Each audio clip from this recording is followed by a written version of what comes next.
Aquela água toda. João Anzanello Carrascosa.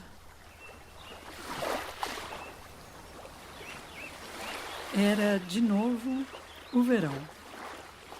O menino estava na alegria, modesta se comparada à que o esperava lá adiante. A mãe o chamou e o irmão e anunciou de uma vez, como se natural.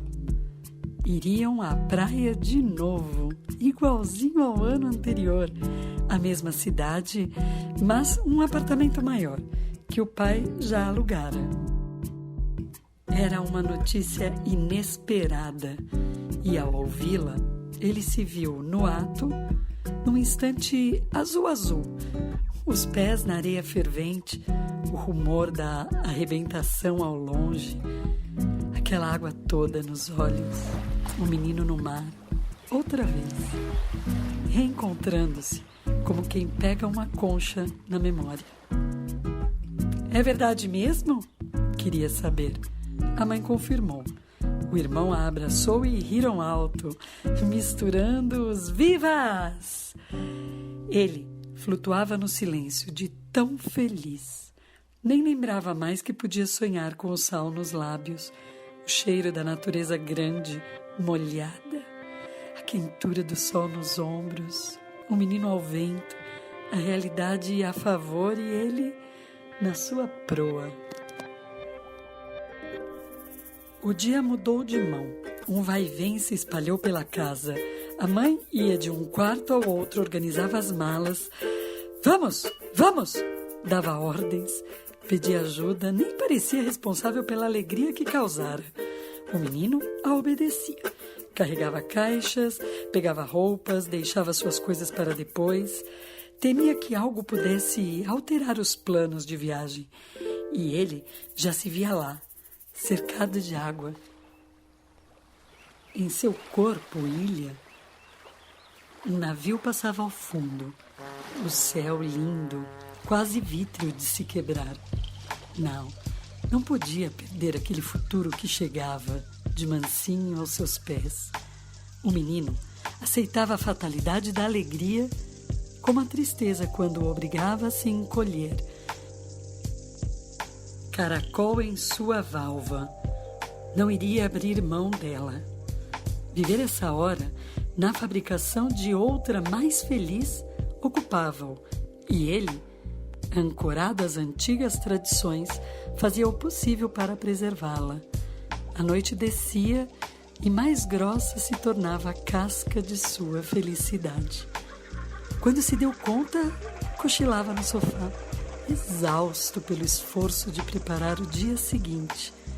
Esforçara-se para que, antes de dormir, amanhã fosse aquela certeza, e ela seria mesmo sem a sua pobre contribuição.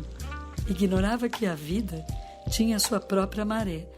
A maré existia dentro de seu sonho, mais do que fora, e, de repente, sentia-se leve, a caminhar sobre as águas. O pai o levava para a cama com seus braços de espuma. Abriu os olhos. O sol estava ali, sólido. O carro de portas abertas à frente da casa. O irmão em sua bermuda colorida, a voz do pai e da mãe em alternância. A realidade a se espalhar. O mundo bom, o cheiro do dia recém-nascido. O menino se levantou, vestiu seu destino. Foi fazer o que lhe cabia antes da partida, tomar o café da manhã, levar as malas até o carro onde o pai as ajeitava com ciência. A mãe chaveava a porta dos fundos. Pegou a prancha? E ele, sim! Como se num dia comum, fingindo que a satisfação envelhecia nele, que se habituara a ela, enquanto lá no fundo brilhava o verão maior da expectativa. Partiram. O carro às tampas, o peso extra do sonho que cada um construía, seus castelos de ar. A viagem longa, o menino nem a sentiu, o tempo em ondas. Ele só percebia que o tempo era o que era quando já passara, misturando-se a outras águas. Recordava-se de estar ao lado do irmão no banco de trás. Depois, junto ao vidro, numa calmaria tão eufórica que, para suportá-la, dormiu. Ao despertar, saltou às horas menores. O lanche no posto de gasolina, as curvas na descida da serra, a garagem escura do edifício, o apartamento com móveis velhos e embolorados e, de súbito, se viu de sunga segurando a prancha. A mãe a passar o protetor em seu rosto. Sossega! Vê se fica parado! E ele, à beira de um instante inesquecível. Ao lado do edifício, a família pegou o ônibus.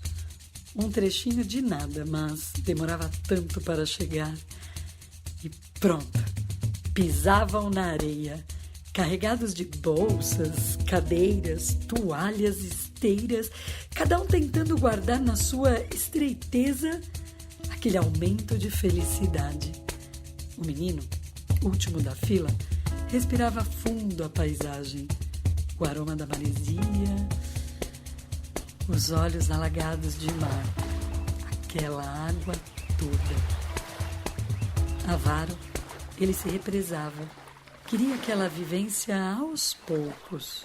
O pai demarcou o território, fincando o guarda-sol na areia.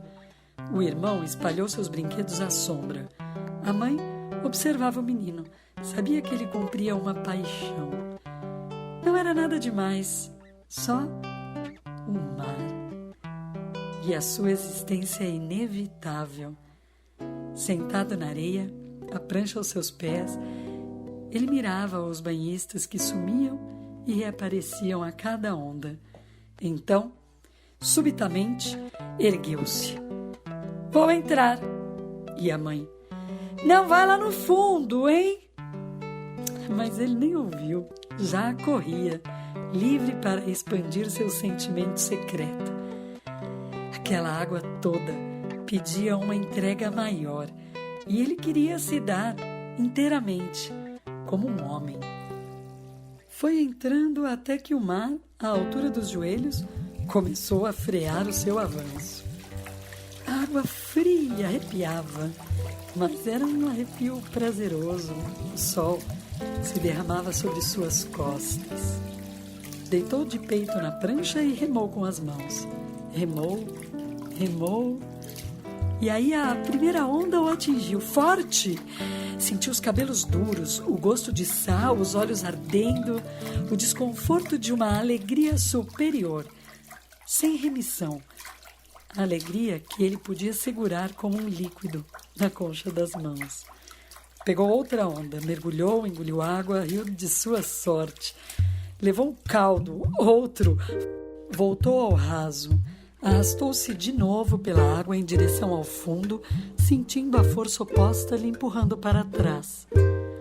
Estava leve, num contentamento próprio do mar, que se escorria nele, o mar. Também egoísta na sua vastidão. Um se molhava na substância do outro. Era o reconhecimento de dois seres que se delimitam sem saber seu tamanho.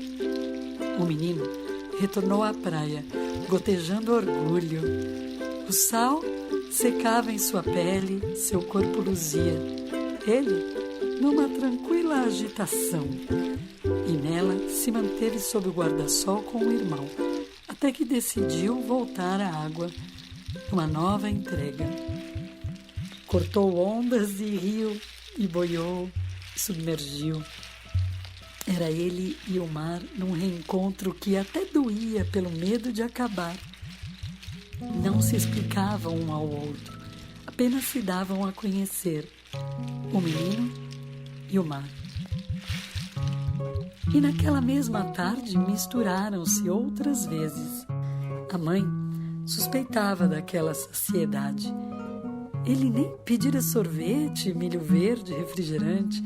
O menino comia a sua vivência com gosto, distraído de desejos, só com a sua vontade de mar. Quando percebeu, O sol era suave, a praia se despovoara, as ondas se encolhiam. Hora de ir, disse o pai, e começou a apanhar as coisas. A família seguiu para a avenida. O menino lá atrás, pele salgada e quente, os olhos resistiam em ir embora. No ônibus, sentou-se à janela. Ainda queria ver a praia, atento à sua paixão, mas à frente surgiram prédios, depois casas, prédios novamente. Ele ia se diminuindo de mar. O embalo do ônibus, tão macio, começou a sentir um torpor agradável. Os braços doíam, as pernas pesavam.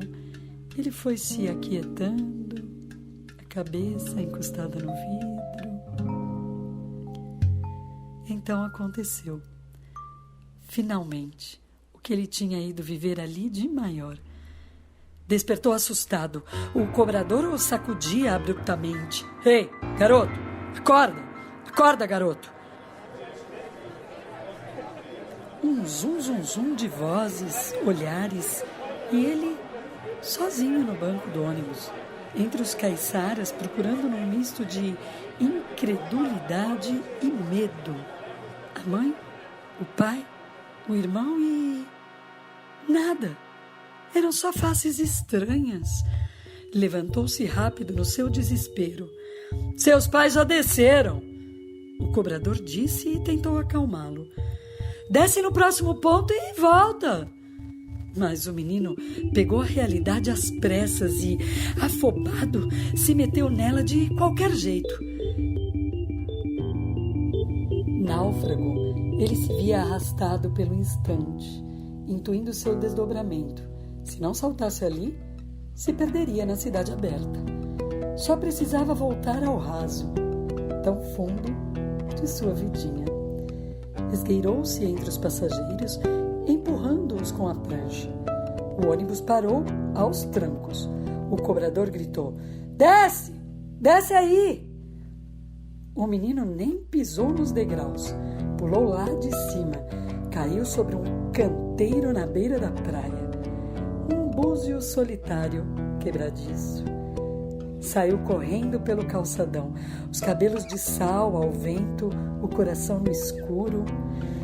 Notou com alívio, lá adiante, o pai, que acenava e vinha, em passo acelerado em sua direção. Depois não viu mais nada.